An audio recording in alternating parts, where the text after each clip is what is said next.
Malcolm ñu ngi lay nuyu bu baax di nuyu presse bi nga xam ne ñoom lañ convié ci bis bi yëpp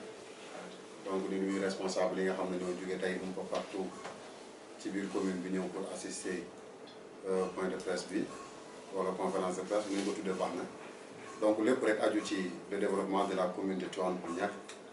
jaaree ko ci téere damay faral di dégg journalistes yi askan wi ñoom ñëpp toog di laaj ki nga xam ne moo fi nekkoon di ko laaj bilan waaye pour man ni ñuy laajee Papis Diop bilan noonu la ñu war a laajee aussi candidat yi jàmmarloo moom programme bu ko defee bu ñu demee bay tànn ñu sukkandiku ci bilan bu fekkee ne am na wala ñu sukkandiku ci programme ci ñuy jàmmarloo ak moom donc moo tax tey bi ñu paree ñu jël programme bi jébbal ko journaliste yi jébbal ko responsable yi ku ci nekk liir ko param-pàcc ko xool li ci baax ak li ci baaxul xool liñ ci yokk ak liñ ci joyanti bu ko defee bu ñu ñëwee ñun ñëpp ñu toog échanger ci partager ci ak askan wi nga xam ne ñoom ñoo tax ñu bind programme bi askan wi nga xam ne programme bi bu ñu ko déroulé mettre en place yaakaar naa ñoom ñoo ci jariñu muy ñun ñi nga xam ne ñoo dëkk ci biir commune Tivaouane Peulh Niaga donc daal dañu gis ne du respect nga yëkkati sa loxo ne ñëw leen jox ma commune Tivaouane Peulh Niaga wala dama bëgg a nekk maire commune Tivaouane Peulh Niaga sans pour autant nga teg dara ci table bi yow mi nga xam ne yaa nekk candidat donc teg gi ñu ko teg nag sant nañ ci yàlla ndax mi ngi commencé di wër di dem fu ne ci biir commune bi ba romb commune bi loolu nag lim ñu njëkk indil mooy point phare bi nga xam ne moo nekk ci biir programme bi nga xam ne mooy l'installation ou bien la mise en place d'une cellule d'experts boo xam ne bokkul ak le conseil municipal cellule d'experts boobu mën naa ne diggante bi ñu bindee programme bi rek suñu borom mi ngi ñuy wan des experts ci domaine bu nekk ndax tey am na ñoo xam ne liñ gis ci tourisme am na luñ ci joyanti am ñoo xam ne luñ gis ci économie am na luñ ci joyanti ku ci nekk daal def nga say suggestion def sa gis-gis par rapport au programme mais dans l'ensemble ñi ñu jotagul ñëpp wax dëgg fi yàlla dañu féliciter encourager ñu ci yoon bi nga xam ne moom la ñu jël en guise d'introduction Malcolm donc loolu la di ñaan commune Tivaouane Peulh Niaga bi ñu nekk ci élection yi ñu jëm tey di la 22 suba di la 23 donc un mois moo ci des pour ñu dem ci alternance un mois moo ci des pour ñu soppi li fi nekkoon un mois moo ci des pour ñu nekk commune boo xam ne day bokk ci commune témoins yi nga xam ne moom la ñëpp di roy moom la ñëpp di naw ngir développement ngir doxalin ngir transparence ngir vérité mais ngir droiture ndax yi ma fi wax yëpp wax dëgg fa yàlla gisuñu ko ci biir commune Tivaouane Peulh Niaga askan wi xamuñu lu xew ñu diriger wax dëgg fa yàlla wane nañ ne seen incompétence ci juróom-ñaari at yi ñu leen dénk kon nag jot na ñu taxaw jàmmaarloog askan wi taxaw jàmmaarloog ñi nga xam ne ñoom la askan wi dénkoon démb ngir suba ñu mën a joyanti commune bi nga xam ne fi lañ dëkk suñuy doom dëkk fi suñuy woytu dëkk fi kon joyanti ko mooy joyanti suñu bopp développé ko mooy développé suñu bopp dimbali ko mooy dimbali suñu bopp kon daal loolu moo nekkoon kaddu yi yaakaar naa ci kanam aussi pour wane ne rek nous sommes une équipe je ne monopolise pas le savoir ku ci nekk ci ñi nekk ci salle bi boo ko tiimalee micro laaj ko ci sama jëmm ji am na lu mu la ci wax waaye laaj ko ci programme bi am na loo xam ne maîtriser na ko ci ba mën cee xóotal kon ci kanam tuuti it bu la neexee mu demee salaamaaleykum. waaw bu ñu nee moderniser pas li jëm ci mairie bi mais dañu jël benn pàcc ci biir municipalité mooy li ci ëpp solo. tey bu ñu sukkandikoo ci code des collectivités territoriales l'officier d'état civil ci boppam c'est le maire lui-même qui est l'officier d'état civil ñu ne ko mën nga ko confier ku am ñaar fukki at ak benn waaye du ko néew maanaam daa war a am 21 ans wala lu ëpp ba pare nga koy contrôler bu ko defee ku juddu am kayitu juddu ku faatu am certificat d'illumination waaye ku décès am certificat de décès certificat d'illumination ak certificat de mariage pour ñi nga xam ne ñoo marié loolu nag ñu gis ne wax dëgg fa yàlla commune bi ñu nekk amul koo xam ne nekk na fi kayitu juddu yomb ko wala certificat de mariage yomb ko wala certificat d'illumination yomb ko xanaa nga am fa connaissance wala nga xam fa lu ko mooy rek metti coono bu mag ngay daj pour mën a jot ci kayit yooyu ma la tuddal adduna nag buy dox te nga nekk une collectivité locale nga xam ne fi mu toll nii maire yi ak droit dooleel na leen dooleel boo xam ne ñoom am nañ droit doxal am nañ droit xalaat am nañ droit décider ci seen gis-gis ak selon les réalités yi nga xam ne moo nekk seen biir commune ñu gis ne moderniser ko mooy peut-être fexe ba nga xam ne comme ni ñu ko waxee le paiement en ligne nga xam ne tey nit ki son numéro de registre wala bu bëggee extrait am na lu muy utiliser jumtukaay yu xarala yu bees yi yaakaar naa informaticiens yi ñoo ñu koy gën a maîtriser suba pour mën a xam fan la kayitu juddam nekk numéro de registre am lan la nan la mën a def ba jot kayit bi te du sonn maanaam tey mën na joxe information yi via net nga xam ne ci biir téléphone am mën na joxe information yi bu demee présence physique lay demandé 3 minutes 4 minutes ñu ne ko sa kayitu juddu mi ngi nii sa bulletin de naissance mi ngi nii donc yooyu nekkul xaalis bu bëri waaye tey gis-gis la ak vision ak équipe boo xam ne moom mooy accompagner loolu ci domaine bi nga xam ne tey mooy domaine xarala yu bees yi muy les nouvelles technologies de l'information et de la communication loolu moo tax ñu ne modernisation de l'état civil donc état civil bi aussi dinañ fexe ba déplacement yu métti yi parce que commune bi nekkul commune bu ndaw li may wax nee naa boor boo jël rek mat na commune ñu fexe ba créer annexe yokk ko ba mu bëri ba nga xam ne tey ki dëkk Kër Marème Mbengue jarul muy ñëw ba Apix wala muy ñëw ba Tivaouane pour jot kayitu juddoom ki nga xam ne moo dëkk ñàkk pareil donte am na fa ki nga xam ne moo dëkk ñàkk rox pareil ki nga xam ne moo dëkk Sokab bi pareil mu nekk état civil annexe yoo xam ne ay nit lañ fay teg yu dëgg yu wóor yoo xam ne maîtriser nañ li ñuy def bu ko defee kayitu juddu nga xam ne moo ëpp doole ci li mairie war a yor moo ëpp doole ci li mairie war a yor ndax ku amul kayitu juddu daanaka existé wu ku amul kayitu juddu maanaam booy jàngee aussi doo mën a def examen donc chaque jour da nga gis ay audience foraine ci biir commune Tivaouane Peulh Niaga li ko waral mooy ñu bëri coono bi ñu leen di teg moo tax dañuy mujjee toog croiser les bras bañ a dem wuti doom waaye bu ñu leen ko yombalee yaakaar naa bépp gune bu juddoo ci poste de santé yi nga xam ne moom moo fi nekk suñu borom dina dogal moo am kayitu juddu moo tax ñu ne modernisation de l'état civil waaye installation des annexes un peu partout au niveau de la commune donc loolu la ñu tënk ci point boobu nga laaj muy côté modernisation. dans un premier temps côté partenaire boobu la côté partenariat donc man nekkuma maire fi mu toll nii je suis un candidat pour les élections municipales fi mu toll nii bu ma amoon partenaire rek du partenaire yu valable parce que maanaam amu benn relation bu ma mën a nuyee ak moom ak ñoom pour mën a mettre en place quelque chose parce que je suis pas encore le maire donc bala nga naan naam ne fa mais bu ñu fa nekkee nag donc loolu suñu liggéey la tey da ngay dégg ku naan mairie bi amul xaalis mairie bi nangam te biñ la ko jox xamul ngeen amul xaalis nga assumer say responsabilités ne jox leen ma je suis prêt à accomplir je suis prêt à relever je suis prêt ñu jox la nga doog ñoo informé ci loo xam ne ñoo la ko gën a xam muy les maigres ressources yi nga xam ne moom la commune bi tam te lii ma la wax nii du demander ay partenaires yu bëri li ma la wax nii ci doomu commune bi la ñuy sukkandiku doomu commune bi am na ci ñoo xam ne li may wax commune bi kenn ëpp benn dëkk ëpp ko potentialité bu dee xam-xam ak ressources humaines donc am na fi tey ma jox la exemple tey coalition bi ñu bokk muy la coalition Manko ci dëgg sous la bannière du parti de l'espoir et du progrès dañu organisé wu nañ ba nga xam ne foo mën di nekk ci Sénégal foo mën di nekk ci biir commune bi jarul ngay gisante ak ñoom mën nga lire sama programme mën nga am samay suñu spécimen suñu coalition mën nga adhérer à travers tes informations pour te déplacer parce que àdduna moo toll foo xam ne jot ak déplacement yombatul ba nga xam ne faaw ñu yombalal nit ñi loolu pour mën a avancer li may wax nii xam-xam rek la wax te xam-xam boobu wax dëgg fa yàlla jarul jéggaani France jarul jéggaani Corée jarul jéggaani sax Kër Massar gi parce que mi ngi ci biir commune Tivaouane Peulh Niaga quartier boo fi dugg fekk fay ingénieur en informatique cité boo fi dugg fekk fay ingénieur en informatique village boo dugg pare donc loolu li des mooy waxtaan ak ñoom xool ban projet ak wala ban partenariat la ñu nuyee ak des fils locaux pour xool nan la ñuy def ba jooyanti loolu mais malheureusement boobu ba léegi ressources humaines bi nga xam ne moo nekk ci biir commune bi utiliser wuñ ko convier wuñ leen à la gestion de la municipalité donc loolu moom yaakaar naa yéen ñi may laaj sax xam ngeen ne c'est le cadet des soucis pas de mes soucis mais c'est le cadet des soucis moderniser l'état civil ku ci nekk ci ñun mën na ko te buñ ci eggee bu soobee yàlla askan wi dinañu xam ne leneen lu bokkut ak li ñu jàppoon mi ngi noonu lépp ci modernisation lay doon maanaam tey pour tënkal la rek mooy ku nekk ci commune bi dëkk fi nekk fi résident wala nga di fi fay impôt maanaam mën nga fee bañ a dëkk ba pare di fi fay impôt kooku dafa am droit à l'information maanaam kooku dafa war a xam lan moo xew dafa war a xam budget fukki dërëmam bii mu joxee doonte taxe la wala juuti ba mu dem trésor ba wàcc ba ñëwaat ci mairie bi fan la ko mairie bi dugal donc c'est un droit la ci moom même bu amul jot droit la ci moom même bu mënta dem kër maire droit la ci moom même bu mënta dem mairie mu toog ñu yombalal ko information bi xamal ko ne ko koppar yi nga xam ne budget bi nga xam ne moom lañ voté matal nañ ko wala mataluñ ko waaye koppar yi nga xam ne moom lañ jëlee ci suuf si koppar yi nga xam ne moom lañ jëlee ci marché yi koppar yi ñu jëlee ci privé yi nga xam ne ñoom ñoo investir koppar yooyu fii la jóge fii la jaar fii lañ ko dugal donc moo tax ñu ne képp ku nekk ci commune bi xanaa nga croiser le bras wala nga nëbbatu wala nga bañ a yëg mais dinañ fexe ba ne commune bi di doxee nga xam nan la demee donc loolu la ñuy wax transparence parce que tey leeral dafa bokk ci mbir yi waaye tey commune bi doxalin bi ak fi mu jaar budget yi ñu voté de 2014 à nos jours ñu bëri maîtriser wuñ ko xamuñu ko parce que tey même bu ñuy voté budget bi sax information bi ni mu war a jàllee du jàll donc publication bi ni mu war a jàllee du jàll tey nii may defee point de presse noonu la ñu waroon di voté budget mairie commune Tivaouane Peulh Niaga te balaa ñu koy voté ñu dem ci li may instauré ci biir programme bi les conseils de quartier bi ma wax muy conseil yoo xam ne ñëpp lay regroupé ñu dem ci ñoom di waxtaan ak ñoom di xam yan information parce que tey on est élu pour le peuple par le peuple et pour le peuple maam le maire n'est pas ici pour nekku fi pour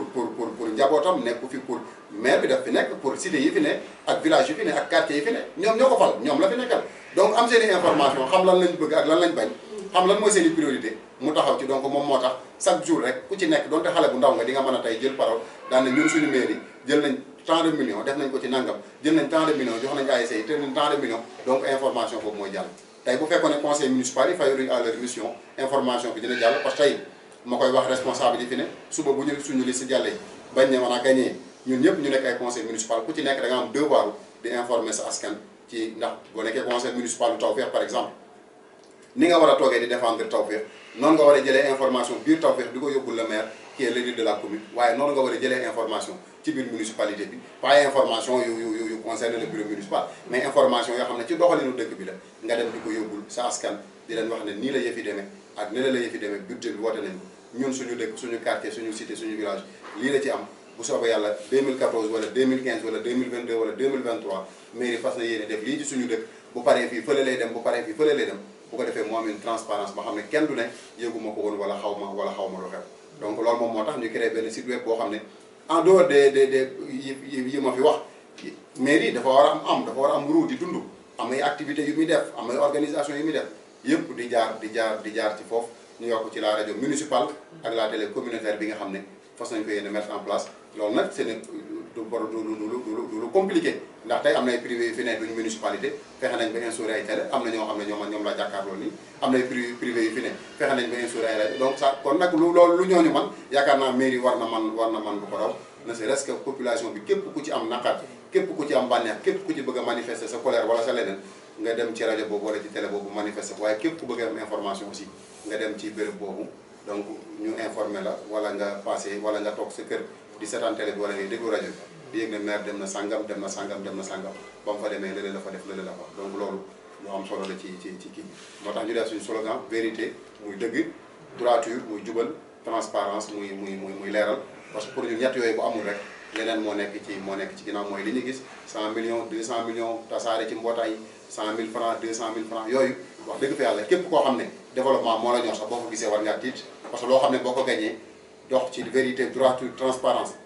mënoo ci am 100 millions 5 ans mënoo ci am sax 50 millions 5 ans loolu boo ci dee def 100 millions ci campagne wax dëgg fa yàlla say pexe jugul su say pexe jugul campagne jot ngay financé ay jigéen yooyu yëpp ay xeetu jënd la yoo xam ne ñi ngay jéem a nax xam nañu yaa ngi leen di nax yow it xam nga ne yaa ngi leen di nax waaye nga continuer di leen nax waaye nag yàlla moo ay ci póotum buur yàlla nañu yàlla dimbali ba naxaate yooyu ak ñooñu nga xam ne naxaate moo leen tax a jóg suñu borom pousse leen ne jox mairie bi commune liste bi nga xam ne mooy liste de l'avenir liste bi nga xam ne mooy la liste du changement liste bi nga xam ne benn objectif ak benn bëgg-bëgg la am muy développer la commune de Tivaouane Peulh Niaga donc pôle bi du ñun ñoo koy gérer parce que pôle bi direction la donc pôle urbain yëpp la bu dem ñaajo bu tàgga xol ko ak bu commune Tivaouane Peulh Niaga bii nga xam ne moom la ñuy wax le pôle de l'agro lancé par le président Macky Sall donc li may wax rek donte direction la am na kuñ ko dénk état moo ko porté mais bu ñëwee na nekk njariñ ci ñun te bañ a nekk lor ci ñun dañoo jariñ ñëw ñu waxtaan ak ñoom ba nga xam ne lépp lu fay main d'œuvre mu des ci commune Tivaouane Peulh Niaga yaakaar naa lu mën a nekk waaye ñoom it ñu teel ñoo wax pôle bi fan la tàmbalee ak fan la yem de manière définitive parce que plan yi ci génn bëri na lool yenn saa yi nga gis plan bi suba nga gis plan bële ginnaaw suba nga gis plan bële loolu li muy tekki rek mooy ba léegi tâtonnement am na ci côté pôle bi waaye li may wax rek yàlla bu ñëwee yàlla na ñëw ak jàmm def fi jàmm dimbali ñu ba kereel ñu emploi suñuy restauratrice am fu ñu jaay suñuy artisan am fu ñu jaay ñu fexe ba nga xam ne maçon yeeg menuisier yi fi nekk ñu jël leen ñu liggéey ci biir pôle boobu waaye ñu fexe ba du laal benn village wala benn cité boo xam ne moom moo jege dëkk yooyu nga xam ne ñoo wër Lac Rose parce que tey ay kër la lu ci bëri ay logements sociaux la yaakaar naa jugal nag tojal sa kër gii ngir ma ñëw jox keneen kër gi loolu kenn mësu koo dégg ndax tey kii ngay toj këram ni doomu aadama ki nga fi indi doomu aadama la mooy différence bi lu tax mu am ay kumba am ndey ak kumba amul ndey kon ñi fa dëkk jot faa investir nañ leen bàyyi ñu dëkk fa te ñu teel a lijjanti problème bi parce que tey pôle bi tey Lac Rose ci boppam du ma wax pôle bi mais Lac Rose ci boppam bi commencé am problème parce que boo gisee li wër lac bi yëpp jaay nañu suuf si boo waxee maire danaan la ñun defaruñ fi kenn kayit léegi nag defaruñ kenn kayit kan moo defar ñooñu kayit ñooñu lu tax ñu am fitu taxaw ci wetu Lac Rose nga xam ne ñoo wër lac bi di fa tabax yéen ñëpp xam ngeen ne ku tabax di nga génne fosse septique maanaam toilette mën ta ñàkk ci kër ak hôtel ak lépp fosse septique ci wetu lac bi ay tubaab di fa dugg di def seen yooyu ñuy def muy touristes yi ñu war leen a souhaiter les bienvenus waaye ñu war faa génn xorom soo xam ne mooy dem ci suñu cin yi ñun fii ci Sénégal lac bi nekkatul affaire commune Tivaouane Peulh Niaga donc xorom soosu ñu war a utiliser fosse septique yi tôt ou tard ci biir lac boobu la ñuy verser kon xorom soosu day dem ba kenn dootu ko mën a utiliser ci biir réew mi ak ci bitim réew ndax ba Mali xorom bi dafay dem kon ñi nga xam ne ñoo exploité sel bi ñoom ñoo waroon njëkk a taxaw daan ne lii du fi am ndax lii baaxul sax ci set maam ci set sax méngoowul kër di dend ak lac boo xam ne la fay génn dañ koy jëfandikoo te nag lac bi dañ ko war a valoriser def ba nga xam ne tey bokk na ci les sites les plus visités au Sénégal waaye mu nekk ci les sites les plus visités de l'Afrique de l'Ouest suba ñu am secteur boo xam ne secteur touristique bu pertinent lay doon boo xam ne ku ci ne ci ñun dina ci yëg boppam ku ci ne ci ñun dina ci gis boppam mooy li ngeen gis ci programme bi ñu fas ko yéene taxawal mooy foire artistique fexe ba fu ne nit di fa jóge ci Sénégal di ñëw Lac Rose di jënd si suñu di jàppale suñu artisanat donte artisanat ma leeral du de compétence transférée mais ñun commune Tivaouane Peulh Niaga dañ ko war a transférer suñu bopp dinañu war ko transférer suñu bopp mooy li ci yeewu ci biir dëkk bi di ci liggéey mat nañ daanaka lu ëpp téeméeri nit wala ñaar téeméeri nit yoo xam ne seen dépense ci artisanat lay jógee te ay doomu dëkk bi lañ dëkk Niaga ak dëkk yi ko wër kon nag artisanat ñun dañ koy boole ci suñuy yi nga xam ne moom mooy nekk suñuy priorité fexe ba ñoom li ñu soxla artisan bi moom doo ko jàngal yàq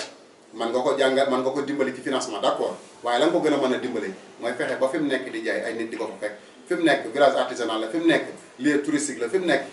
bokk na ci les plus belles images au monde les 100 plus belles images au monde la Lac Rose ba amul ku jàng te jàngoo kon foofu bu ñu amee politique touristique bu baax fexe ba nga xam ne dinañ fa organiser foire yooyu ma la wax di fa organiser ay festival yoo xam ne adduna bi yëpp ñoo koy yëg à travers di utiliser la presse locale di dem ci la presse nationale pourquoi pas même la presse internationale di ci convier ay partenaires pour ñu ñëw di ñu indi les artistes locaux di leen promouvoir artistes yi way ci biir lac bi waaye di promouvoir lac bi di promouvoir suñu presse locale waaye di promouvoir suñu tourisme lépp mën nañ ko def à travers des organisations culturelles sérieuses dynamiques ak xam-xam bu wér boo xam ne moom moo koy accompagner mais aussi avec tous les acteurs yi nga xam ne ñoo wër lac bi donc loolu yaakaar naa xóotal nañ ci bu baax a baax ci biir programme bi nga xam ne moom lañ tuddee Macommune pour vous dire que secteur bu ñu dem dañu xool ña ko miin ñu ànd ceeg ñoom parce que tey on ne peut pas monopoliser le savoir mënuñu xam lépp mënuñu maîtriser lépp waaye jàpp naa ne bu ñu waxtaanee ak artisans yi ñoom dinañu jox yoon bu ñu waxtaanee ak ñeneen dinañu jox yoon bu ñu waxtaanee ak ñeneen dinañu jox yoon ba ci le foncier ñu dajale tous les acteurs parce que li fi am wax dëgg fa yàlla délinquance foncière li ma gën a métti ñooñu ñu tuddee les délinquants tey ñoo topp ci ginnaaw le maire Papis Diop di ko jox 100 000 di ko jox 200 000 muy séddale taal boo yokk ci cortège am ay oto ñooñu nag suba ñooñu war a continuer waat di noot ndax lépp lu fi am ci litige foncier li jóge ci Daaru Salaam Mbeñ ba wàcc ba ci kër Marème Mbengue ñoom ñoo créé litige foncier boobu te jot na suñ commune am beneen image je me rappelle koo xam ne nationalité américaine la yor di vivre à Dubaï mas na ma ne bëggoon naa investir foofu mais seen dëkk boobu dégg naa ko fa jënd ñu toj ko donc image boobu terni balafré donc image boobu jot na ñu soppi ko wan leen ne fii ay borom xam-xam ñoo fi dëkk fii ay étudiants yu man seen raw université ñoo fi dëkk fii ay borom xam-xam ñoo fi dëkk ay sëriñ ñoo fi dëkk ay kilifa ñoo fi dëkk des personnes éprises de valeur cardinale ay nit yu dëgg yu gëm seen bopp ñoo dëkk ci biir commune Tivaouane Peulh Niaga bu ko defee ñu xam ne commune la boo xam ne bu jar a investir la commune la boo xam ne bu jar a def sa doole la commune la boo xam ne bu jar a def say milliards la te képp ku fi ñëw suba def fi million wala milliard dinañ négocier ak moom ba nga xam ne commune bi dina ci gagné ci côté impôt mais gagné ci côté emploi donte ñaari ndaw la ñuy jëlal wala ñetti ndaw ñu dénk leen ko benn phrase moo ñu jox indépendance vous voulez l'indépendance prenez-la c'était une phrase te phrase boobu tey moo tax ma nekk candidat donc une phrase bu ko xeeb phrase boobu yaakaar naa bu ma juumul dama ci ne régler de manière définitive le problème du foncier pour être honnête on n'est pas nekkuñu ci amaguñ tous les éléments xam nga tey problème mënoo ko régler te amagoo tous les éléments tey bu ñu toogee moo tax ma ne la lépp lu ñuy def dañuy dem ak acteurs yi kii moo tooñ xam nga foncier boo ko déggee rek am na ñaari parti am na ku ñaan moo tooñ wala tooñu soit bu ñu nee kee moo tooñ benn parti benn saa mu nekk commune bi beneen parti bi nekk askan bi léegi nag comme xamaguñ kan moo tooñ te duñu ay juriste te demuñu au fond dañuy nag bu ñu ñëwee nag woo ñi nga xam ne fépp foo xam ne gis nañ fa problème foncier ñu woo ña ko seet toog ak ñoom waxtaan ak ñoom pour xool nan la ñuy def ba régler loolu moo tax ñu ne régler de manière définitive mais ce qui est sûr mooy bu ñu ñëwee fii avec l'équipe qui m'accompagne du ma jug ci di ko wax donc je ne suis pas seul j'ai une équipe derrière moi boo xam ne ñoom moo ëpp xam-xam ëpp ma dayoo gën ma xam foofu li may wax yàlla mooy dogal nit jiitu rek moo tax ma nekk ci kanam donc ñooñu ñëpp dinañ toog ensemble ñu xool nan la ñuy régler le problème du foncier et d'autres problèmes d'éducation la santé problème bi fi nekk parce que commune bi moom wax dëgg fa yàlla bu ñu ko doon définir wala ñu koy tuddee neneen problème lañ koy tuddee parce que ay problème rek ñoom ñoo fi nekk te képp koo xam ne jógee nga fi tey dem ànd ak monsieur le maire bilan taxul je le dis haut et fort bilan taxul kenn ànd ak maire képp ku ànd ak maire sa intérêt crypto personnel wala am na loo def bëgg mu làq la wala am na lu mu la joxoon wala am na marché boo gagné woon ci moom moo tax tey nga ànd ak monsieur le maire mais ce n'est pas pour des convictions ce n'est pas pour des principes ce n'est pas parce que dafa def sa cité dara wala mu def sa village dara parce que amul dara luñ mën a teg loxo bu weesoo tali xool yi nga xam ne moo ñu war a yóbbu suba ci inondation amul dara loo xam ne monsieur le maire def na ko fi luñ mën a teg loxo kon naan grosso modo Malcolm cette phrase là jàppe ko comme phrase du De Gaulle ba mooy libérer commune Tivaouane Peulh Niaga mooy phrase bi nga xam ne mooy jox indépendance commune Tivaouane Peulh Niaga sur le plan foncier. D'accord. Donc ñaar yëpp laa wax nag li nga wax lépp wax naa ko dinaa aider la presse locale soutenir la presse locale wax naa ko donc bind naa ko ci téere bi comme ni ma ci bindee loolu waaye boo gisee création bi tey presse privée boo ko déplacé dans les normes nga ko war a fay tey boo amee sa presse boo xam ne nag budget ngay voté information ngay joxe nga jàllale information mais teewul xam nga tey jéng ak ñàkk jéng du ci organe bi jéng ak ñàkk jéng ci acteurs yi nga xam ne ñoo nekk ci biir presse tey yéen ñi fi taxaw bu ñu amoon presse locale ngeen nekk di fa liggéey ça ne veut pas dire que yéen a ngi fay liggéey que li ma bëgg ngeen di def li ma bëgg ngeen traité information ngeen di traité information seen ligne éditoriale yéen a ngi koy décider parce que presse ngeen à part entière man je ne suis pas journaliste je ne suis pas acteur de presse li ma man mooy créer donc mais tamit investissement la tamit donc investissement la comme investissement yëpp comme centre commercial ni mu nekkee investissement ci municipalité une rajo noonu la nekkee investissement parce que rajo am na ay ressources comme ni ko yeneen secteurs yi amee presse c'est le quatrième pouvoir d'accord mais secteur d'économie la boo xam ne tey kenn mënul ko génne ci Sénégal boo gisee li mu employé ci Sénégal sax ba daanaka à part les télécommunications là mooy secteur télécom yi amul benn secteur boo xam ne employé na lool tey boo demee ci télévision nationale yi li fa nekk ak ci rajo nationale li fa nekk ci doomu aadama kenn xamul lu mu toog donc suba créer cette presse locale pour créer de l'emploi créer cette presse locale pour peut-être population bi nga xam ne dañoo am droit à l'information ñu leen informer à temps mais créer cette presse locale aussi pour mën a am ay ressources yoo xam ne ña fa ne dinañ am luñ ci gagné waaye municipalité bi aussi am lu mu ci gagné mais teewul en même temps dañuy liggéey avec la presse bi nga xam ne moom lañ fi fekk muy presse bi nga xam ne muy la presse privée bi nga xam ne boobu ba léegi ñu ngi góorgóorlu di jàllale information ma leen di saluer de passage aussi di leen féliciter ci liggéey bu am solo boobu ñuy def caméra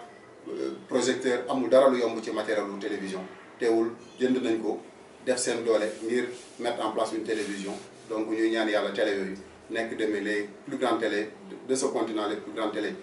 de ce pays donc di yeewoo ci commune Tivaouane Peulh Niaga parce que sama souhait mooy tey étudiants yi raw dëkk ci commune bi élèves yi raw dëkk ci commune bi journalistes yi raw dëkk ci commune bi maire bi raw aussi dëkk ci commune bi le plus grand maire le maire le plus exemplaire le meilleur maire du Sénégal di yeewoo commune Tivaouane Peulh Niaga c'est ça mon plus grand souhait les plus grands artistes aussi fa ñuy tudd Wally Seck fa ñuy tudd Youssou Ndour ñu fay tudd doomu commune Tivaouane Peulh Niaga donc c'est ça mon souhait loolu moom moo nekk c'est ma prière loolu moo nekk sama biir xol te yàlla baax na parce que on a du talent ci artistes yi on a du talent ci côté journaliste yi on a du talent ci côté presse bi aussi on a du talent partout li ci des mooy promouvoir ko booster leen waaye ñoom it ñu booster seen bopp mooy gëm seen bopp boo amee talent ba pare li ci des mooy nga gëm sa bopp gëm ne am yàlla yàllaay buur ñàkk yàlla yàllaay buur mi ngi noonu nga liñ naan lu feeñ ci sëy bi nuyoo woon na ci xaw ma lan ci ngoro gi loolu moom moo man je suis un candidat un acteur de développement fii ci biir commune Tivaouane Peulh Niaga li ma pare ne ci ay programme ci daanaka avril ak fi mu toll nii ëpp na je veux pas donner de chiffre waaye bu ñu doon xool sur 100% benn moo ci ànd ak man ci programme yi ñi ko fi indi ànduñu ak man ils ne sont pas avec moi c'est rare sama responsable ñëw sax damay indil enveloppe de soutien pour ay programme donc kii doxee noonu nag ba ci fi mu toll nii may wax ak yow am na ci ñoo xam ne yàgg naa leen soutenir yàgg nañ seq ay teraanga man ak ñoom bi choix jotee choisir ñu ci teewul ba léegi maa ngi déggante ak ñoom donc li may wax rek mooy ñun bëgg-bëgg bi ñu am ak yéene bi ñu am mooy dugg ci histoire politique bu commune Tivaouane Peulh Niaga dugg ci histoire politique bu Sénégal à travers la coopération décentralisée côté emploi comme li ma ko waxee cellule économique boobu dina fexe ba képp ku fi investisseur koo xam ne dafa ñëw jël ay kopparam million la wala milliard wala lu mu doon def ko fi ñu xool ban partenariat la ñuy liggéey ak ñoom waaye dem tamit jéem a encouragé ñeneen ñu ñëw ci biir commune suuf si ñuy passer conseil municipal bu ne am 5 wala 6 terrain ñu jox ko ñeneen ñoo xam ne dañ fi investir ay nit ñëw di fi liggéey beneen bi aussi wax naa ko sànq ci biir tàmbali bi mooy côté pôle de Lac Rose le pôle urbain de Lac Rose ñu fexe ba amuñuy maçon fii ak i menuisier ak i main d'œuvre li ñu yor ci main d'œuvre kenn yor ko ñu fexe ba ñu caseel ñu nga xam ne presque mandat bi yëpp parce que pôle bi du nekk ñaari at du nekk ñetti at ay at yu bëri la ñu fexe ba mandat bi yëpp chaque jour lu mat 1000 jeunes dinañ fi jóge di dem Lac Rose di liggéey te yaakaar naa président Macky Sall mi ko porté wala Diène Farba mi jiite pôle bi duñu ko bañal ndax ñooñu ma koy jox ay carte d'identité lañ yor nationalité sénégalaise seen yaay juddoo fi seen papa yi juddoo fi kon am nañ droit état jox leen liggéey ñu liggéey bu fekkee ne am nañ compétence requise kon waxtaan lay doon négociation lay doon leadership lay doon taxawaay lay doon ba pare it wane ne li ñu ñor ak li ñu intéressé du ay clientèle politique ay kii moo ànd ak ñun kële am tamit la preuve képp ku ma jege dugg ci sama liste ñi xëy permanence kenn duggul ci sama liste ci élection bi donc loolu mooy révolution politique ba ci yéen ki leen convoyé le chargé de com nga xam ne c'est l'attaché et toutes les informations moom moo ko jox il ne peut pas être conseiller municipal le trésorier ki nga xam ne moo yor les finances wala ñaar ñu yor finance il ne fait pas partie de mes listes tu comprends le doyen ne fait pas partie de mes listes donc pour vous dire que kuy dem ba toll ci liste ñu toog nga ne la yow amul kenn ku la tënk pour nga defar sa liste dugal ci ku la neex nga dem jëli sa yeneen responsable dugal ci liste jox leen poste stratégique yi pour ñoom ñu nekk ay conseillers nga jël ñi la gën a jege génne leen ci liste yi par force sans consensus li ko waral mooy dafa am beneen politique bu ñu indi te politique boobu mooy politique de développement mooy politique de vérité parce que tey lu dul dëgg du yàgg bu ñu neexoon tey bi ñu dajaloo ñu tudd neneen mooy tur yu yàgg yi waaye dañoo indi tur boo xam ne amul kenn ci salle bi koo xam ne mas na koo dégg ci coalition politique muy manko ci dëgg nag ça veut tout dire moo tax ñi dëgguwul dem nañ ñi dëggoo ngi bokkoo kii di ñëw ndax li leen fi indi mooy xam nañ ne li may wax gars yi fii la mburu mi di xooyam fii la dëgg gi nekk donc raison pour laquelle sur le plan économique sur le plan de l'emploi aussi ni ñu doxee woon démb ak bërki démb ak bërkaati démb en étant pas politique en étant candidat noonu la ñuy continuer di dox en étant maire parce que ñu ngi fi gis ñëpp tey maire dama koy woo du ma ko jot yow bi mu nekkee candidat daa woo ko jot après bu nekkee maire jotoo ko loolu nuyoo woon na ci ngoro gi loolu kay c'est une suite logique mais man ñi ma jege ñëpp ku ma ci woo jotoo ma aussi dama lay rappeler donc c'est ce qui veut dire que nit ñi dañ jur seetlu ci ginnaaw mais kuy seetlu rek di nga mën a choisir sa leader mais malheureusement le choix dama dépendretul ci ku accessible le choix dépendretul ci ku joignable parce que tey le rôle du maire da cee bokk neex a gis neex a dégg loolu daa bokk ci rôle du maire donc tey loolu nag ñun dañoo xam ne daa bokk ci ñun moo tax tey ñu teel cee nekk mooy ñu neex a gis neex a dégg ndax bu ñu la gisul dégguñu la nooy xam ne li xew boo xamul li xew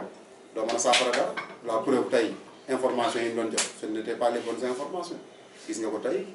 jaaxle na te di xor lu na lay dugal donc yooyu yëpp li muy tekki nag mooy jaaxle rek waaye nag lay dee société réccu dina fekk jëf wees du respecté ma man di ma tudd di tudd tali xor du respecté ma parce que sa biir programme lay proposé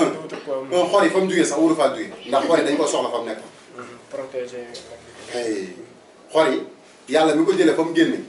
bàyyi ko ci fa mu nekkoon daa am lu tax mu bàyyi ko fa comme filaaw yi ngay gis ak ay garagam boose yi ngay gis ci taatu plage yooyu suñu borom lu mu def rek dafa am lu tax kon xor yi sur le plan géographique dafa am lu muy joué ca fa mu nekkoon nga jëlee ko indi ko foo xam ne commencé woon na taa tuuti bi ma demee Cité Tawfekh bu ñàkk wax naa ko fa naa ne leen fi indi bu ñu amul maire bu baax moo leen fi nar a jëlee kon képp ku fi ànd ak kii fi ne wax dëgg fa yàlla bu la waxee sax warut leen ko jox sa nopp parce que intérêt crypto personnel am poosam ak posetam xor yooyu day inondé Tawfekh te maa la ko wax nañ dem ba ci kanam xanaa yàlla dogal le 23 janvier ma dégg wiiw jéem a ramasser loolu ci saase pour ñu xool ban yoon la ñu jëlaat pour mën a empêcher loolu Guédiawaye daawul inondé Pikine daawul inondé dañoo dem ba jekki-jekki commencé inondé day gis ku juddoo Guédiawaye def fa 30 ans 40 ans jekki-jekki ñu ne ko da ngay tuux te ba muy juddu ndox sax daaw fa taxaw li ko waral mooy gouverner c'est prévoir balaa xorom si di jeex ngeen jënd xorom dugal ci waaj noonu la ñu yoree kër ni ñu yoree kër nag noonu la ñu yoree quartier noonu la ñu yoree commune noonu la ñu yoree réew doo nekk ba yëfi ne këtt ne jonn comme li Sénégal di def maam saafara ba médecin après la mort loolu baaxul tey nga indiwaat pompe yi jël seen dàll yooyu sol di nax askan wi yooyu wax dëgg fa yàlla du jàll ren du jàll en janvier 2022 donc xor yooyu amul sens li ñu indi mooy waxtaan ak état du Sénégal parce que tamit nag dafa am loo xam ne nekkul lu ñuy ñaan dafa am loo xam ne droit la ci ñun mais ñun ay sénégalais ñoo dëkk commune ci wax ko ñàkk wala du ay sénégalais ñoo fi dëkk ay sénégalais à part entière am na ci ñoo xam ne fañ jóge daaw ñu laal suuf dëkk yéen jóge tuxu si fii ci ay talikaro lañ doon dox amoon robinet muy xel li wel chaque jour chaque instant ñu ñëw fii mënatuñoo gis robinet mënuñu sol dàll yu baax ñu indi leen ay tali karo ay tali xawma tali xor ak ay tali latérite poussière bi di dugg chaque jour omo te joxoo leen luñu jënd omo kon li muy tekki mooy buñ ñëwee li ñuy def mooy waxtaan ak état du Sénégal ni mu ko defalee Sangalkam ni mu ko defalee nu mu tuddati l'autre là beneen dëkk bi Linguère ni mu ko defaree Kër Massa fi ak Moustapha Mbeng léegi pourquoi pas waru ko mën a def ci commune Tivaouane Peulh Niaga à travers la Promoville liñ mën ñu def lañ man ñoom ñu def ñu boole pour ñu soppi commune Tivaouane Peulh Niaga waxuma la sax comme ni Sangalkam mel ndax Sangalkam moom tali karo la nii rek te amul canalisation waaye ñu am tali karo bu am canalisation tey li ñu am Sangalkam amu ko APIX am na bassin boo xam ne li nekk Safko li nekk Daaru Salaam li nekk cité yi ko wër yëpp ba ci ñàgg ba ci Tivaouane Peulh ba ci Kër Marème Mbengue mën nañu organiser wu ci benn système d'évacuation boo xam ne lépp mën na di wàcc di wàcc biir APIX mooy eau pluviale mooy eau usée yooyu yëpp dafa war a fexe sur le plan de l'environnement ba ñu mën koo yóbbu APIX di ko fa verse te loolu du lu metti buñ laajee état mu defal ñu ko mais li waral tey boobu ba léegi état mënu fi def dara loolu moo waral boobu ba léegi état mënu fi fal kenn ci commune Tivaouane Peulh Niaga ñi fi ne ñëpp tey 8 candidats yëpp ils sont de la mouvance présidentielle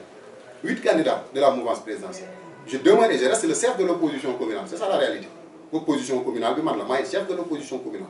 ñoom ñëpp ñu ngi de la mouvance présidentielle de 2012 à 2022 presque 2022 amul kenn koo xam ne Macky def na ko au conseil des collectivités territoriales waxuma la ay député ak ay ministres li muy tekki nag mooy peut-être nawloowu leen peut-être amuñu dayo bi ñu war a am peut-être gisul ci ñoom compétence bi war ba tax léegi nag ku Macky gisul ci moom compétence boobu mënu ko def au conseil des collectivités territoriales te même dans le Fouta ñi ànd ak moom jël na ay poste jox leen loolu li muy tekki rek mooy ñoom ñëpp bokk mouvance présidentielle ni Papis Diop échoué noonu lañ échoué parce que waxuñu président Macky Sall ce qui se passe réellement au niveau de la commune de Tivaouane Peulh Niaga gisuñu kenn koo xam ne ànd ak le président Macky Sall démb ak bërki démb taxaw yëkkati loxoom daal ne li xew ci commune bi kenn xamul lu mu doon li xew ci commune bi kenn xamul sur le plan national parce que tey lu bëri ñu ngi koy jiiñ aussi maa ngi ni jégalu APRS yi ànd ak man lu bëri ñu ngi koy jiiñ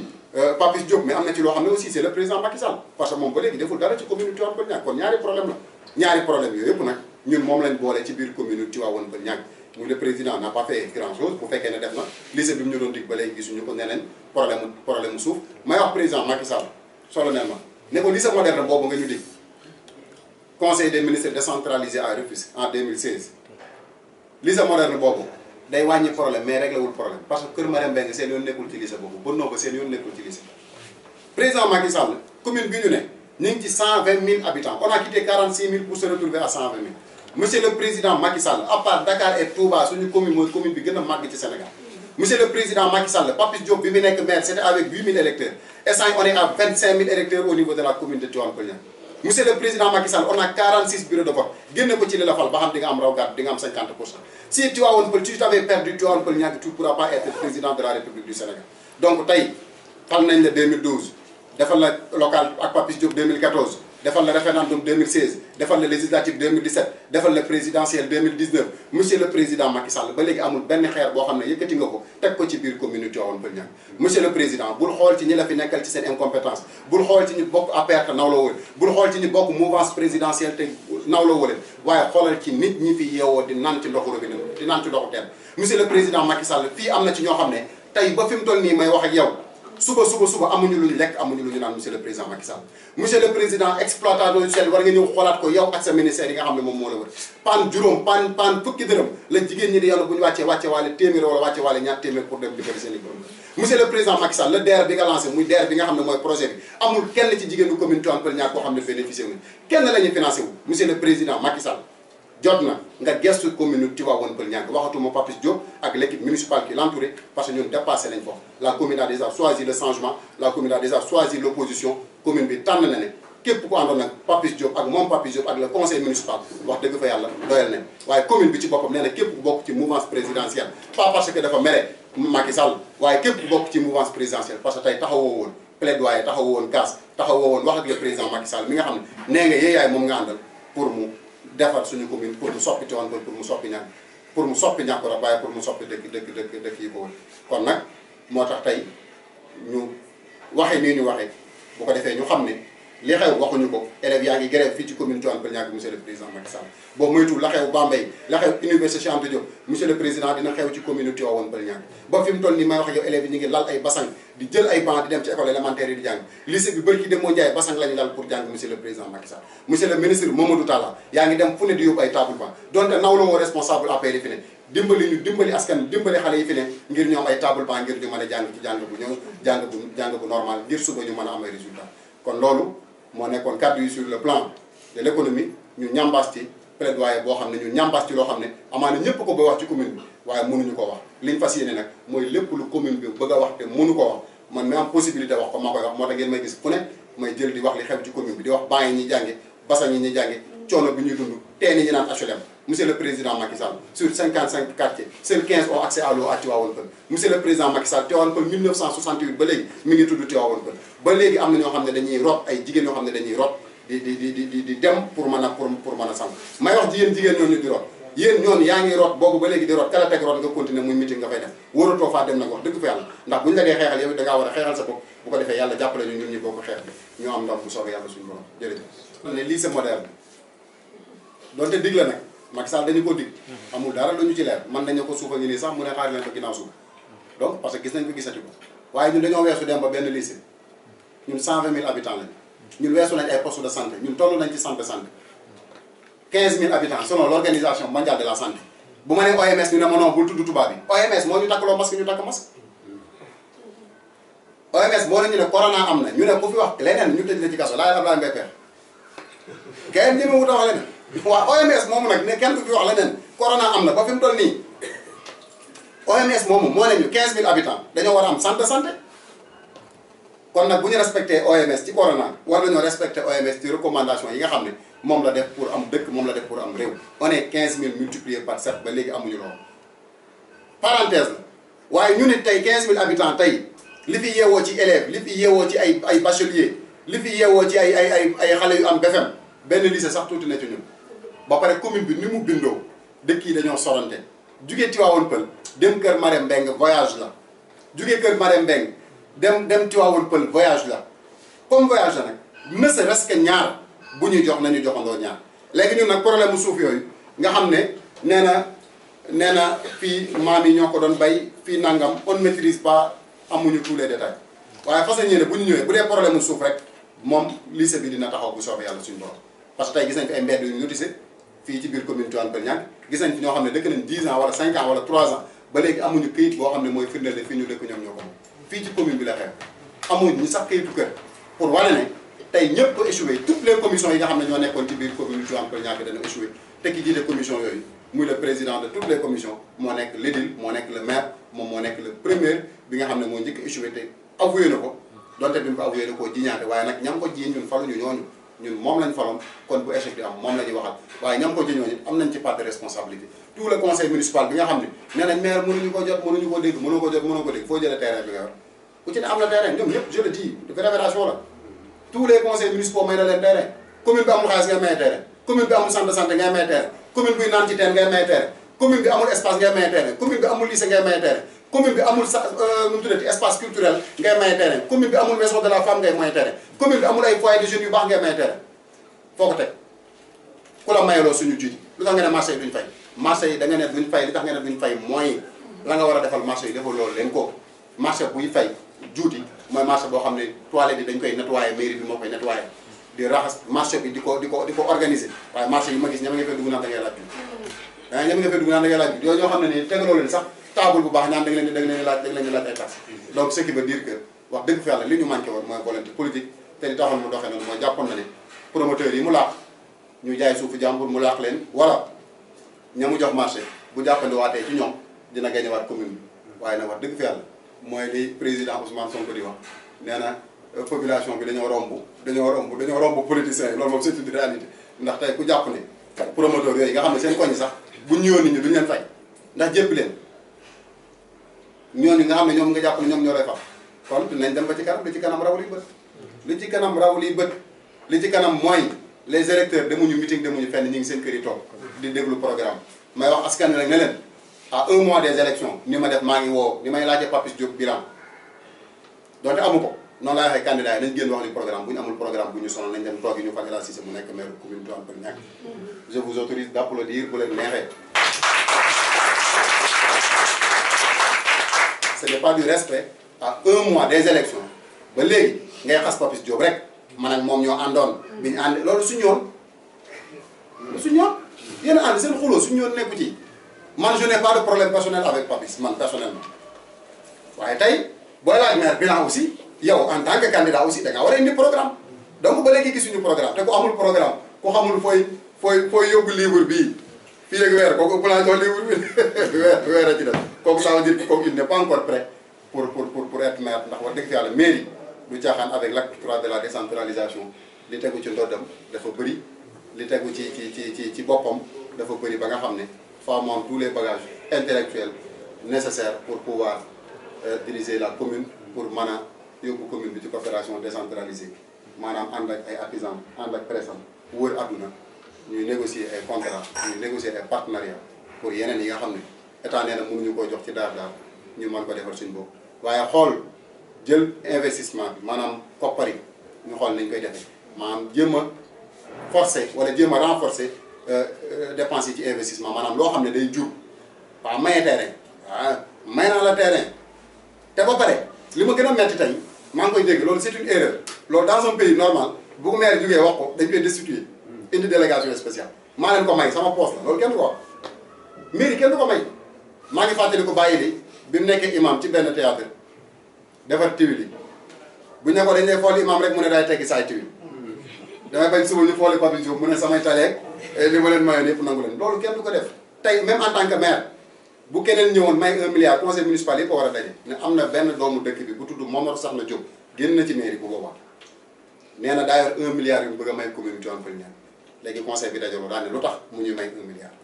est-ce que du ñu may 1 milliard suba mu ne nañ toj Kër Cissé est-ce que du ñu may 1 milliard suba mu ne nañu raser HLM est-ce que du ñu may 1 milliard suba mu ne nañu raser Tivaouane Peulh lu tax mu ñu may 1 milliard ku nekk wax mu am question réponse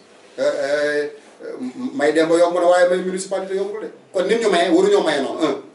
jaaru ci procédure on est une institution nekkuñu ci xawaare quand même maa may nangam da ngay gis sax léegi programme bi léegi leen moo fa am lu leen joxoñ ma dagg ko foo jëlee li ngay dagg li ngay daggee paaka boobu nga yor foo ko jëlee kon nañ xam ne koppar yi ren daa ànd ak posal yi koo déggul juróom-ñaari at benn weer tax mu ñëw ne dalaa namm wala dalaa nangam kooku boo ko dégloo bu la naxaatee sa problème waaye it may wax ne lancer appel encore une fois à toute l'opposition communale mënuma gëm ne xuloo naan Macky Sall nu mu tuddati Mame Mbaye Niang mënuma gëm ne xuloo naan Macky Sall man loolu mënuma ko gëm c'est le chef de cabinet donc liste yooyu ñoom ñoo fi am tey Aïssata Sow donc liste yooyu du ay liste yoo xam ne nii wax dëgg fa yàlla ay liste APR la ay liste Macky Sall la demee leur première mission mooy nekk le 3e mandat du président Macky Sall nee nañ du élection parti d'accord du élection parti mais élection camp la élection camp la élection la boo xam ne bu ñu góorgóorluwul dinañ perte locale perte législative perte présidentielle bi nga xam ne président Macky Sall bu ñëwul it am na keneen koo xam ne moom la ñu bëgg a imposer kon voté liste parallèle yi yëpp c'est voté pour le président Macky Sall tey li mu gis mooy tout sauf Papis bi ñu ëpp mu ne tout sauf Papis kon léegi nañ tas ñi nga xam ne ñoo waroon dem voté Cissé direct ndax contre Macky Sall wala ndax contre Papis Diop dinañ tas ci yeneen candidats yi malheureusement pour ñooñu parce que seen bopp bi amaana xóotaluñ bu baax ba xam lan moo xew waaye nag alhamdulilah am na ñu jotoon tànn ci ñooñu ñu ngi commencé di ñëw ndax xam nañ ne je demeure le seul chef de l'opposition communale ici au sein de Tivaouane Peulh Niaga c'est ça la réalité. waaw xam nga enseignement supérieur ba tey du compétence transférée. waaye teewul amul mairie ci Sénégal boo xam ne jëlul étudiants yi en priorité def ko ci table am tey li may wax je parle en connaissance de cause parce que man du ma waxantu dem naa ba ci fañ nekk ñoom mooy étudiants yi seeti leen di nuyu de passage le président qui est le président Malick Sylla moo nekk président bi xool nekkin bi un appartement bi tuuti na ci commune bi toll na commune bi Tivaouane Peulh Niaga ñu ngi saluer nag effort yi maire def ba wutal leen appartement d'accord waaye demoon nañ ba toll ci 9 mois d'arriéré de location ba bailleur bi nga xam ne moo leen loué nar leen di génne kon dinañ leen jàppale loolu ci location en attendant ci appartement benn wala ñaari appartement parce que programme bi ñu yor ce n'est pas un programme de 2022 déedéet c'est un programme de 2022 2027 c'est un quinquennat boo xam ne tey bu ñu réussir à 100% baax na bu ñu réussir à 80% baax na mais li ñu ñaan mooy réussir le programme à 100% donc da ngay dégg koo xam ne naan programme bii moom nag ay at yu bëri la du benn at du ñaari at du ñetti at du ñeenti at juróomi at la yoo xam ne fas nañu yéene réaliser ci programme bi buñ ñu follee tey keneen bu ñëwee sax du sonn day topp programme boobu ba noppi doo ko continuer ci borom programme buñ ñu falaatee nag ñu eggaleel yi ba noppi indiwaat leneen loo xam ne moom mooy gën a jooyanti commune Tivaouane Peulh Niaga kon par rapport aux étudiants ginnaaw bi ñu leen subventionné ginnaaw bi ñu leen jàppalee ci yu demee nii machine ay jumtukaay table yañ soxla ñu fas yéene nag ñoom ñu jàppale ñu étudiants yi ni ñu jàppale mooy week-end yi bu dee defuñu examen xam nga am na ci booy def examen mënoo ñëw week-end bu dee defuñu examen ñu ñëw fii étudiant Tivaouane Peulh yi des Tivaouane fa étudiant ñàgg yi des ñàgg étudiant kër Marème Mbengue yi des kër Marème Mbengue yu taw fexe yi fépp ku ci ne toog fa nga ne boo demee nga xool ñay def BFEM nga recensé leen ñay def CM2 ñay def nangam nga dajale leen donte 3 heures de temps la nga jox leen ko ay cours jàppalee ko sa commune muy commune Tivaouane Peulh Niaga nga xam ne bu boobaa dinañu rehausser le culte de l'excellence bu weesoo côté boobu tamit maa ngi koy wax ci côté excellence mooy fexe ba les meilleurs élèves de la commune chaque année mairie bi primé leen bu ko defee doomu Patara wala doomu Amath wala doomu keneen dina ne boo nekkee première ci commune bi da ngay am ordinateur sa papa day am 250 000 dinaa góorgóorlu donc loolu lu am solo la ndax bu boobaa day am concurrence ci côté excellence te concurrence foofu rek la war a am waaye pas ci ay xeex ak ay xuloo ak saagante foofu warut a am concurrence ci jeunesse donc étudiants yi dañ leen jàppale ci seen nekkin pour ñu gën a performant faj ne ndax buñ performant yi ñun la ñuy jàppale waaye ñoom it ñu jàppale ñu ba ñi nga xam ne ñooy seen rakk gën a performant am bac dem fekk leen foofu ndax ñoom fasuñu yéene nekk fa benn 3 ans la 4 ans wala minimum 5 ans wala 6 ans ku ci nekk boo paree da ngay ñibbisi waat fii donc boo ñibbisee jàpp ci leneen boo jàppee ci leneen di nga fàttali ko ne démb mairie moo ma defaloon nangam boo ma defaloon nangam élève bi nga xam ne moo dem université tamit dina ne bi ma nekkee fii samay mag ñoo nekkoon ay étudiant ñëw di ma formé ba tey ma ay kon war naa man tamit man dama wëlbatikuwaat dem formé waat samay rakk yi nga xam ne ñoo nekk ci biir commune donc loolu la côté mouvement étudiantin. avait demandé de supprimer les cases de santé ce qui était une excellente idée parce que weesu nañ case de santé waaye waruñu am ci suppression case de santé dañuy supprimer case de santé renforcer poste de santé yi mais demander à l'État du Sénégal des centres de santé wax naa ko sànq nee naa leen buñ sukkandikoo ci organisation mondiale de la santé la commune doit avoir 7 centres de santé bu dee population la ñuy xool xam naa ne 7 mënuñu ñu koo jox waaye lu bon les grands villages xam nga du ma tudd tur mais xam ngeen les grands villages ñu jël fu ci ne ñu def fa benn centre de santé poste de santé bi nooyi tuuti ba noppi sur le plan de la sur côté santé dégg ngeen liñ ci wax muy lu sérieux loo xam ne laajul xam-xam laajul xaalis muy dañ ne nga fas lañ yéene quartier bu ci ne ñu jël fa 10 à 15 personnes former leen ci les premiers soins maanaam ñu jël yenn jigéen ñi former leen ci kuy matu nan lañ koy kiiyee comprendre nga pour régler problème bi comme c'est à long terme santé c'est à long terme ci teel ñu jéem a lijjanti nga xam ne ba nëw ba dinañ fa am benn groupe de femmes boo xam ne tey kuy matu mën nañoo egg ak moom fenn fi pas fépp mais mën nañoo egg ak moom fenn fi ba soulager ku am plaie maanaam góom ci cité bi nga dëkk wala quartier bi nga dëkk am na ñoo xam ne ne serait-ce que benn boîte pharmacie la ñu yor comme yi ASC yi di yor pour mën a régler problème bi en attendant nga dem hôpital mu soulager la donc quartier bu ne dinañ am ay relais yoo xam ne ñoom ñoo fay ne di def les premiers soins ci ñi accouché def les premiers soins ci ñi blessé def les premiers soins ci ñu nekk ci terrain de football d'entraînement ba ndogal fekk leen en attendant parce que ambulance gis ngeen li fi am dañ lay laaj carburant gis ngeen li fi am pour nga dem te gis nga pour nga dem pour yenn kii mënoo sax waxuma kër ma sax da ngay dem ba Ogi wala nga dem ba ay la dante léegi nag loolu ñu ñuy jox 1 million yi ñu tasaare ci mbootaay yi ak financement yi dañ ko dajale kay ñu defar renforcer suñu poste de santé yi wut ay centre de santé moo gën ñu ñuy tasaareel ay xaalis yoo xam ne wax dëgg fa yàlla ñoom xam nañ ne suñu xaalis la ni mu nekk suñu xaalis même bu fekkee ne faluwuma tey di pasar pasare xaalisu askan wi daay pasar pasare li tax mooy bu dee du lu ma ñàkk dañ ma koo jox ki ma ko jox am na lu may xaar ci man bu ma faloo fu ma ko jëlee ci xaalisu askan kon li may pasar pasare di ko tasaare lépp nit ay ñëw jox ma 100 millions wala 50 millions ne ma fête ta campagne demal naxal ma mbootaay demal naxal ma groupement yi demal naxal ma association de jeunes bu ma leen naxee boo leen naxee ba gagné après boo faloo balaa ngay lijjanti ñoom seen i problème ñëwal lijjanti sama problème donc loolu moo tax xaalis boo fi seen rek xaalisu askan wi la boo ko askan wi xamee ak boo ko askan wi xam beneen bi moom ñu liggéey loolu liggéeyoo nga toog ba élection jot nga génne asaka ci liñ la liggéey loolu naan ay dama demoon nu mu tuddati sama xaalisu bopp la sama poosu bopp la yooyu wax dëgg fi yàlla yooyu kenn laaju ko li ñu ko laaj mooy lan la fi def ñi si desit luñ nar a def donc loolu yaakaar naa jarul xuloo jarul xeex bu fekkee ne xamoo loo nar a def nag wax dëgg fi yàlla respecté ñu doon te Macky nee na nga nekk candidat mënoo nekk candidat dimbali ñu nga dem bu dee it amoo bilan aussi pareil dimbali ñu rek nga jéggalu te dem te xam ne wax dëgg fa yàlla askan wi suur nañ doyal nañ sëkk liñ bëgg mooy lu bees tàq une équipe jeune et compétente accompagnée par des sages yoo xam ne boobu ba léegi kenn mënu leen a korom boobu ba léegi kenn mënu leen korom bu ma sage bu ñuy korom sage yoo xam ne boobu ba léegi personne ne peut les korom donc ak ay ndaw yoo xam ne ku ci nekk ñoom am na domaine boo maîtriser bu ñu ko boolee conseil municipal boobu ak cellule d'expert boobu nga xam ne am na droit toog réunion am na droit individuellement ki ci bokk ñëw bind daan ne sur le plan touristique monsieur le maire bu ñu sañoon nga def lii monsieur le maire jël bu baaxee mu waxtaan ak conseil municipal validé ko mais sur le plan collectif aussi ñoom am nañ droit cellule boobu waxtaan ba jébbal ay kayit yoo xam ne moom la ñuy jox maire yi muy ay rapport yoo xam ne day maire bi la ciy sukkandiku ak le conseil municipal pour mën a doxal lépp rek day tënku ci amul kenn ci commune bi koo xam ne am na loo maîtriser te duñ la convier à la gestion de la municipalité. mi ngi noonu. rek samedi bu nekk ci premier samedi bu nekk ci mois bi. ñu ne tey dañuy def descente Niakoulrab commune bi yëpp toutes les forces vives de la commune. du ñu am ci conseil municipal bi kese bu ko defee boobaa sa conseil municipal dina am njëriñ parce que conseil municipal commune bi am benn njëriñ lu tàccu ak jaay suuf ak may ñaan terrain loolu moom moo fi am boobu ba léegi. nga xam ne buñ fa wàccee lu bon te xam nga gannaaw ni kuy digle jàngaay day fekk nga set.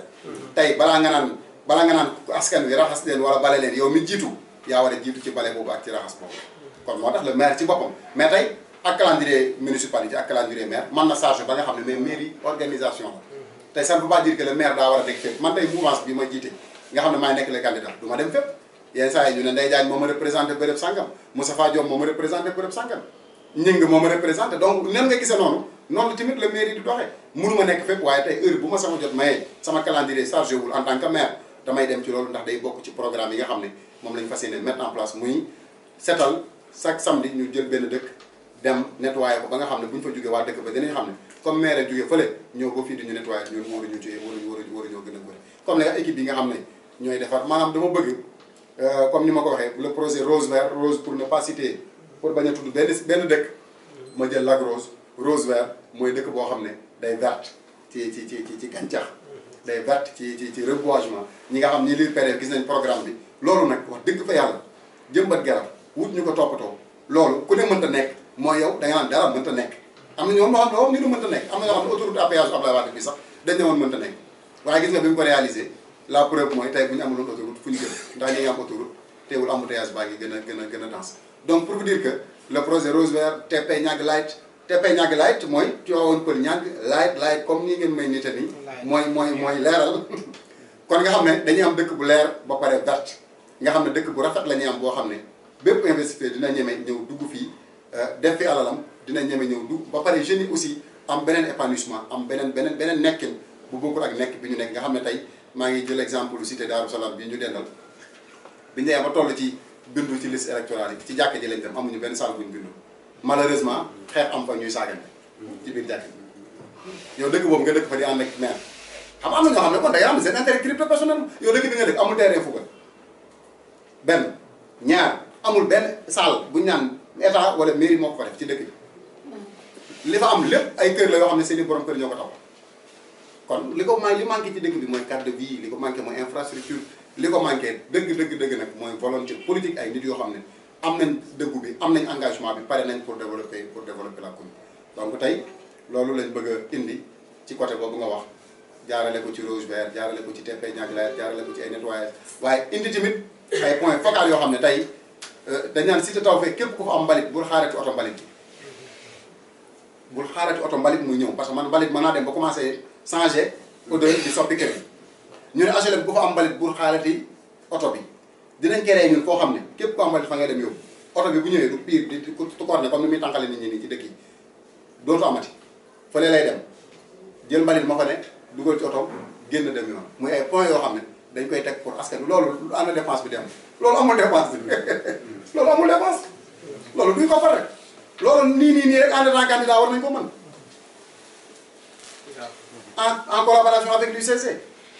donc fexe ba nga xam ne dëkk bi képp ku am mbalit quartier par quartier di nga am foo ko yóbbu ñu discuter ak conseil de quartier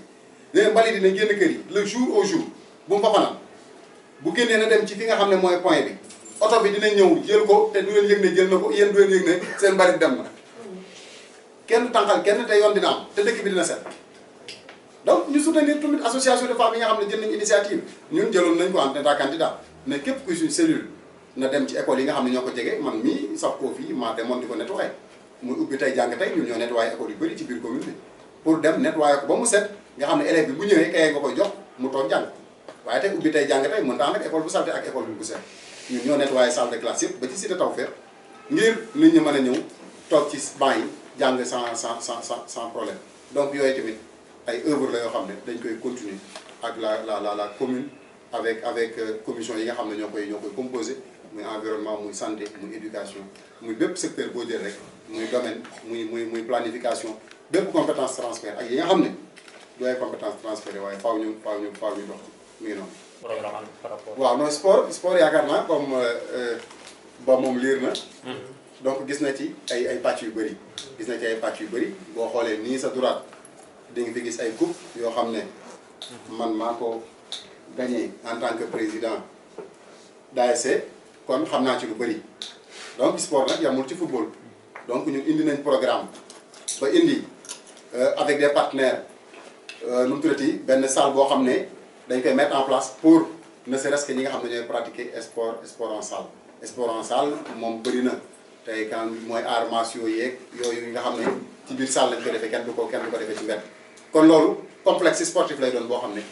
bépp sport bu ñuy pratiquer dañ koy pratiquer ci biir donc basket tamit ñu fexe ba terrain bi fi ne muy bu APEX bi ñu aménagé ko mais yeneen place publique yi nga xam ne mën nañ ñu koo may te waa dëkk bi du metti ci ñoom ñu aménagé ko mu nekk ay terrain basket yoo xam ne nit ñi dinañ fa mën di pratiquer ci seen i biir dëkk waaye tey ñu jël ASC yi def ko association sportive et culturelle jële ko ci association sportive pas sportive sax mais AF association footballistique ngay gis parce que football rek la ñuy def demuñu ci benn activité moo tax tey en guise d'introduction avec le module candidat ñu ne accès à l'information, à la formation et au crédit pour la prise en charge de leurs préoccupations. Ça on parlait des femmes et des jeunes en même temps parce que amicale mbootaay association ñoom ñëpp c'est leur nom qui diffère mais leur objectif demeure le même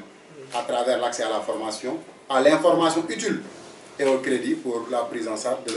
de leurs préoccupations. Donc loolu moo nekk ay points yoo xam ne parce que dañu koy yéene liggéey mais tamit fexe ba jugee donc je l'ai dit ci programme donc dama koy wax devant tout le monde féliciter la municipalité ci li mu def à Niague muy clôturer na terrain bi def na fa grille de protection compacté na terrain bi ba mu xaw a praticable la donte jege na élection loolu xaw naa louche waaye compacté na ko kon li ci des mooy def ay turbine def fa gazon synthétique mais pôle bi tamit boo xoolee plan bi nga xam ne moom laa mujjee jot am na ci stade boo xam ne dañ koy construire stade boobu ñu liggéey ak pôle bi ba nga xam ne day nekk stade municipal tey stade bi yamuñu ci def ko gazon waaye dañu koy def gazon parce que daa jege Lac Rose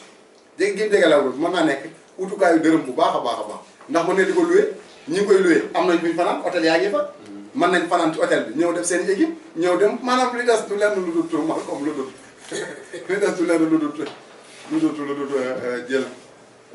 borom xam-xam yi teg leen ci kanam donc te avancé quoi loolu rek moo des waaye wax dëgg fa yàlla am nañ potentialité bu wér a wér boo xam ne bu ñu ko exploité yaakaar naa développement dina am ci biir commune Tivaouane Peulh Niague donc sur le plan sportif le plan est large soutenir les associations ba fi mu toll nii may wax ak yow loolu ñu tuddee subvention ci ASC yi donc ASC yi jotaguñ l'autre moitié ci benn moitié lañ toll xam naa balaa final bi dinañ jot beneen moitié bi pour mën a gën a politiser affaire yi comme lépp moom fi mu toll nii lépp lañ politiser ñaaw na trop waaye on est obligé de faire avec parce que loolu moom moo am ci biir dëkk bi ñu nekk moitié la joxewul moitié donc chaque année noonu la yenn saa yi mu joxe yenn saa yi du joxe donc loolu nag ñu dindi ko parce que on est des acteurs en dehors des politiques on est des acteurs du mouvement navétane on est des acteurs sportifs yoo xam ne sport bu ci nekk am nañ fa ay liens yu sérieux yoo ba ci le président de la fédération sénégalaise de taekwondo j'en parlais avec lui donc monsieur Balla Gueye le médaillé d'or ci ay programme yu bëri yoo xam ne war nañ ko mën a teg fii ci biir commune Tivaouane Peulh Niague ci côté sport en salle ak ci yeneen sport tey programme yi ñu jox municipalité lu ci bëri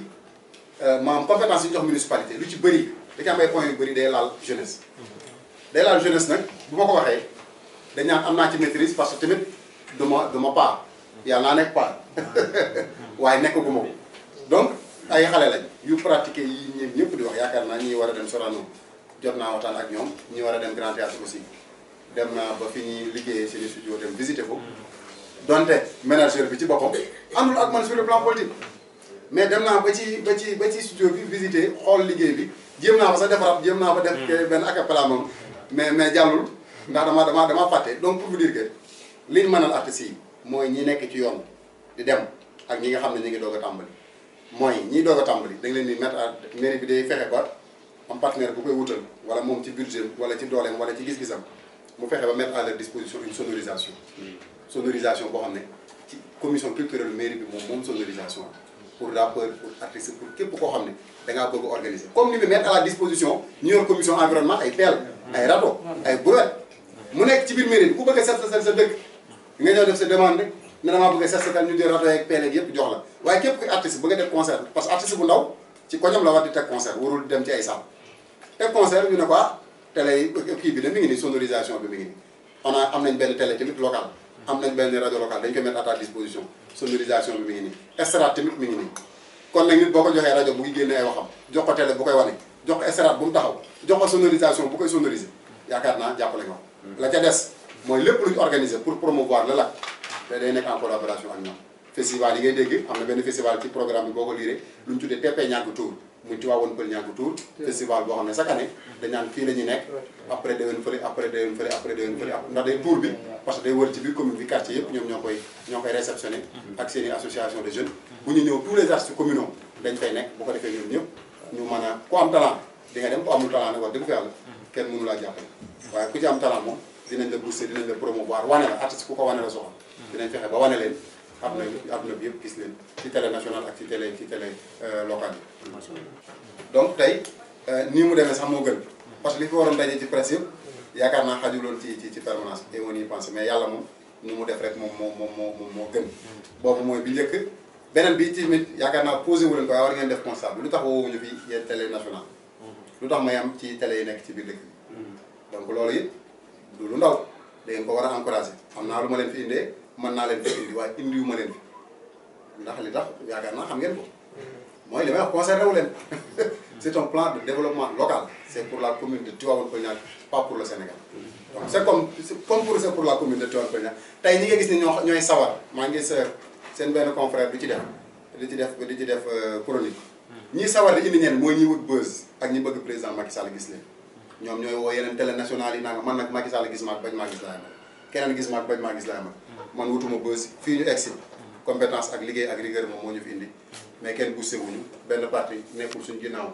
di ñu jàppale wala benn parti nekk suñu ginnaaw di ñu jàppale moo tax tey on n'a pas cherché on n'avait pas besoin de convier la presse nationale pour génn télé waa Linguère gis ñu waa nangam gis ñu waa ñooñu bu ñu gisee lu ñu jëriñ li ñuy wax pour communauté Tivaouane Peulh Niaga la te wax dëgg fa yàlla sites yi fi nekk en commençant par Malcolm Demba yi tous les sites yi fi nekk yëpp j'avais la liste muy Touche Média Lagros TV Malcolm Xibaar l'officiel TP TV Caporal Info Niakou Rap TV sites yi yëpp ay sites la yoo xam ne ñi ngi def liggéey bu am solo ci biir communauté Tivaouane Peulh Niaga te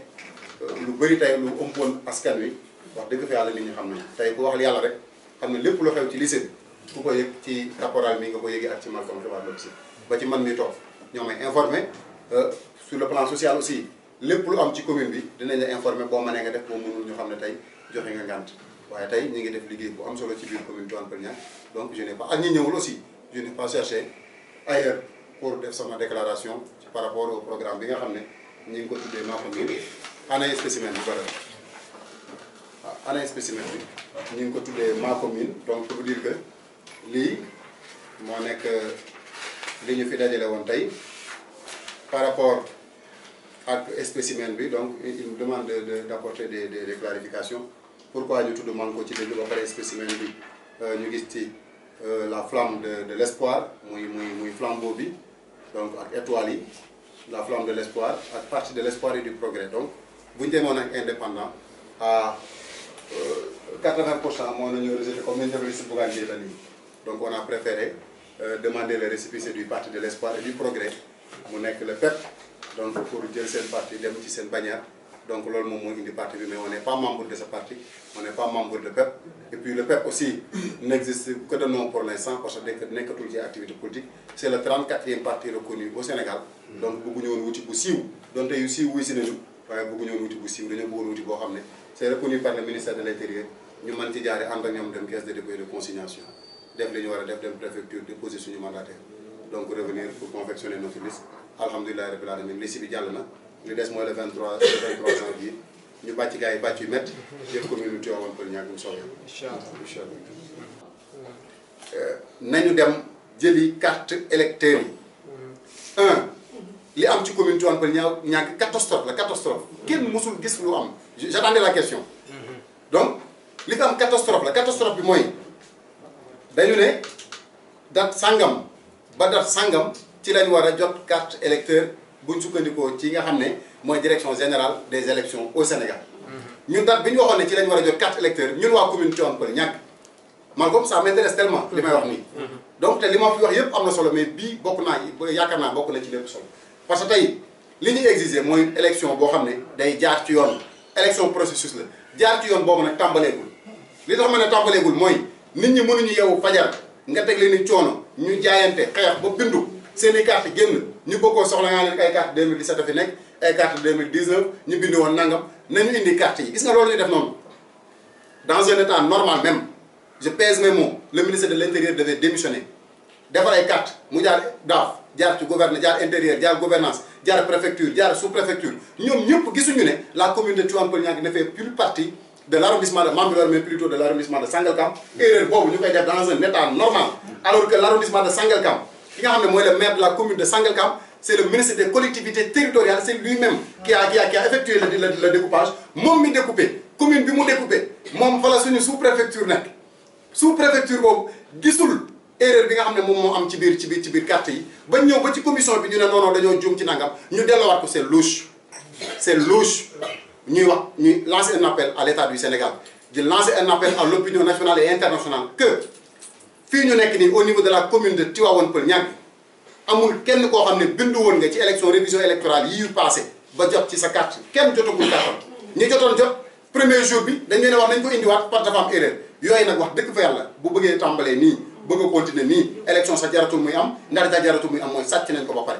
kon li am ba des nañu vigilant heure bu leen paree bu leen neexee sax bu ñu nee suba la di ngeen fa créer ay rang yoo xam ne ñii rang sax bokkuñu ci rang bi ma leeral ñii rang bu wutuñu dara dañuy rang pour mule bu ñëwee seen rang bu gudd bi daan ne découragé naa dem xaaral ma rosi bu ma rosee añ ba pare xaaral ma sies nga xam ne da ngay dem ba dernier jour bi nga dem nag doo jot sa carte te boo jotul sa carte doo mën a voter kon dañuy découragé la askan wi waaye nañ xam ne la Serigne nu mu tuddati Serigne Abdoul Aziz Sy Al Amine waxoon daan ne boo nekkee ci mbir lu mu jaral nit pour mu yàq ko na la jaral lu ko raw pour nga defar loolu laay askanu commune Tivaouane Peulh Niaga commune bi ñu ne di fi yeewoo suñuy doom di fi souffrir suñuy soxna du fi souffrir suñu wajur du fi souffrir lu mu leen jaral pour ñu yàq ko continuer ci délinquance foncière bi ñu nekkoon nañu ko jaral ñun commune Tivaouane Peulh Niaga rawatina autorité ak ñi naan ay candidats la nañu jug génn wax ak autorité bu ko defee te li may wax rek lii rek day wane ne c'est louche nga nekk candidat ba tey sa benn nit mënul jot kàttam nga ne mu fi nga nangu woo cee wax dëgg fa yàlla doo candidat bu sérieux tu es candidat juste pour déranger ñoom Cissé wala pour déranger les autres kon li nga am mooy élection processus la boobu ba léegi ñu ngi topp mi ngi normal waaye fii ñu nekk nii au niveau de la commune donte dernier jour révision yi dem nañ wax ci ak sites yi fi ne waaye tey nañ indi carte yi dans les plus brefs délais ci commission bi nga xam ne moom moo fi siégé même bu jëlee ñu trier ko jox waa Kër Marème Mbengue commission jox waa Niakorab commission jox waa Bonobo commission jox waa Tawfekh commission ku ci nekk jël ay cartam te carte yi bu génnee buñ jël ko dëkk Tawfekh ne ko demal voté ji Tivaouane Peulh wala ko dëkk Tivaouane Peulh demal voté ji Ndangam waaye même buñ ko defee tey parce que commencé nañ gis cas yooyu ci fichier bi même buñ ko defee même buñ jëlee tey nga dëkk Sokabek ñu ne la demal voté ji ñàgg yeewul 6 heures du matin bul waaj demal rang bu rang bi nekkoon 45 personnes wala 450 000 personnes na nga taxaw ba voté ba pare ndax voté boobu na la leer ne ren ku voté jiwul ngir jële fi Papis Diop ak ses soi-disant candidats na la leer ne boo tëddee ci sa biir bàmmeel suñu borom dina la laaj na la sa askan coono ba mu doon dund métti ba mu doon dund bokk nga ci ñi ko waral ndax yaa toogoon sa kër lànk ne doo voté kon jële fi Papis Diop dafa bokk ci julli woor natt asaka génn muurum koor daa bokk ci jaamu yàlla